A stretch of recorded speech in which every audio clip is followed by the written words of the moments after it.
Hello and thanks for joining us. Today I'm having a look at a wine that I think is a bit of a favourite of mine actually.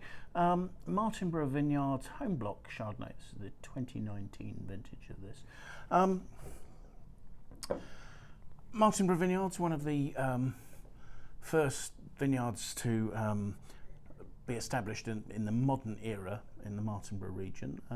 Martinborough is a town in the Wairarapa, which is probably about an hour's drive from Wellington, the New Zealand's capital. So we're at the bottom of the North Island, and essentially Martinborough is a valley that faces due south, and because of the fact that the South Island is slightly to the west, Martinborough is pretty much faces Antarctica with nothing except a large expanse of very cold sea between it and the South Pole, and this has a moderating influence on the climate there that can work very well for quality wine production. So you have two effects largely. Firstly, cool, wet, quite windy springtime, which means that during fruit set and flowering and fruit set, quite often grape yields are decreased by the cold and the wind. And then with low yields, a relatively cool summer where the temperatures are moderated, they rarely get much over 30 degrees, you have a long, even ripening season. So potentially a great place to grow grapes, and couple that with the fact that over the last 20,000 odd years, the Ramahunga River, which runs close to Martinborough, has laid down terraces of deep alluvial gravel with sort of a silty loam on top. These are soils that are great places to grow grapes because they're free draining and therefore don't provide high vigour for the plant to want to grow lots of leaves or to set huge crops. So as I say, Martinborough Vineyard's one of the pioneers of this area. They were established in 1980 by somebody called Derek Milne. And Derek's wife actually was a descendant, she was the great-grandniece of somebody called Marie Zélie, who in the late 19th century had actually been the first person to grow grapes in the Wairarapa region. Those ventures petered out, but I think it's fair to say therefore that Martinborough Vineyards were the first in the modern age to be producing wine in and around Martinborough and in the Wairarapa. Derek Milne took on a winemaker, an Australian called Larry McKenna, and Larry has sort of built the reputation of Martinborough Vineyards very rapidly in the 1980s. Then went on to run Escarpment, another really high quality, particularly producer of Pinot Noir, but also very good Chardonnay in the Martinborough region and on the terraces soil. So I suppose one of the things about being one of the first wineries in the area is you get your pick of the best vineyards. And also, of course, Martinborough Vineyards has some of the oldest planting material in Martinborough because their vines were there before anybody else's. The operation is still relatively small. It's owned today by an American group, the Foley family wineries, who have a number of high quality wineries throughout New Zealand.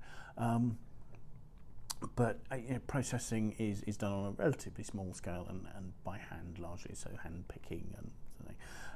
I don't know a lot about this particular wine in terms of the exact detail of how it's made, because there is nothing I can find on the internet to detail that. But I think there are some assumptions that are fair to be made that this is going to be a barrel fermented Chardonnay. It will have fermented and aged in French oak. It is likely to have undergone malolactic conversion to soften the acidity and to give rich flavours. And it's likely to have, while it was aged in barrel, have had the lees stirred up to add richness to the wine and to protect it from too excessive oxidation.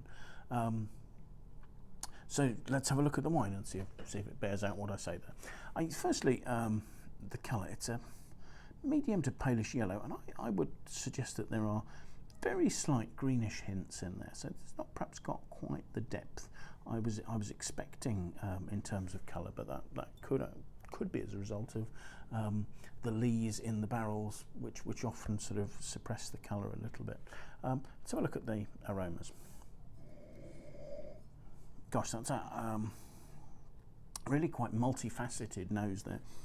Relatively intense, and the first thing that's really obvious is a sort of a really creamy note, and that develops and leads on to notes of butterscotch, butter, melted butter, and then beyond that you can see things like there was a hint of vanilla coming through there.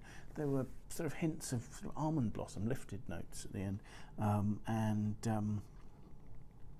I suppose a tiny touch of toasted oak as well, toasty, maybe slightly cedary oak coming through. And underlying all this complexity, there was a sort of the fruit has a nice richness. It's almost a sort of a ripe pear sort of note, or a less ripe peach style. So not bursting juicy peach, but more sort of fresh white peach style. But that's really quite underlying. It's a lot of these sort of production aromas that are sitting on top of that. I mean, it's all harmoniously together.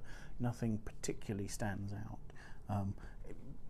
But, you know, it leads with that creaminess leading into butterscotch and vanilla. I should say there were some pretty fair tears forming on the side of the glass there. Unsurprisingly, this is 13.5% alcohol.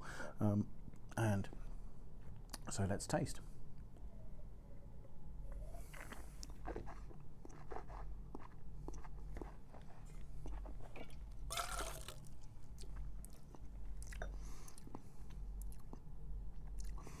The wine has a relatively full body. It's rounded, it's creamy, it's rich. But at the same time, that's all counterpointed by quite lemony acidity. It's not particularly tart, but there's a sharpness. So, I mean, the fact there's no tartness would suggest that the malolactic conversion has gone through and any malic acid has been taken out. But yes, there is a sort of a fresh minerality and a lemoniness that carries to the finish. The alcohol doesn't seem particularly hot on the finish. It gives some warmth and a little bit of roundness. I think also perhaps it's peaking up the toasty oak, maybe slight touches of cinnamon notes coming from oak on the finish there. So you've got sort of a lemoniness, you've got a creamy note coming right the way through to the finish, and these slight touches of toasty cedary bits coming through there. I mean, they're relative. I'm talking about them separately. They are relatively well integrated there. And I think by the time you get to the finish, there's almost notes of almond blossom as well. There's something slightly delicate sort of above it all, but certainly there's a richness that is undeniable. Nice fruit, but not overly ripe fruit. It's not giving that sort of you know, slightly sweet peach sort of note that you can get with high ripeness Chardonnay. So there's a nice balance. It's not tart and lean, but at the same time it's not huge, alcoholic, rich, rounded and overripe.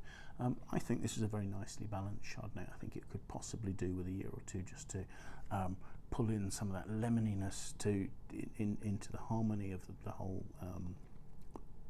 flavour. But the flavours are lasting well. It's got a nice intensity and a nice roundness, and I think that offers some really nice value. So thank you for listening. I hope you find it interesting. That was Martinborough Vineyard Home Block Chardonnay 2019. Bye now. Do watch again.